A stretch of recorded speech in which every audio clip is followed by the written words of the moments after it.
ฉันก็ยังเป็นไอ้โบตัวเดิมที่ยอมโง่จนมันจะชินนานแค่ไหนก็ยังรอแค่เธอบอกว่ารักเธอก็คงไม่อินต้องเป็นไอ้โง่เพื่อนเรียกเราว่าไอ้โบ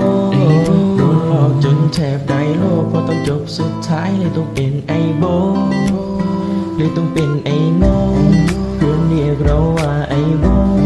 โดนหลอกจนแทบได้โลกพอตอนจบสุดท้ายเลยต้องเป็นไอ้โบก็แค่ไอ้โง่ตัวหนึ่งที่เดินเข้ามาใจที่ให้ไปมันก็คงเสียเวลาแม้ว่าทั้งชีวิตที่ฉันนั้นรอแค่เธอหลอกฉันเสียใจนะ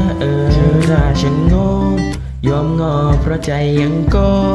และใจที่มันอยากชอบใจคนเก่งไม่เหมือนใครสุดท้ายก็ต้องร้องไห้ด้วยซ้ำไป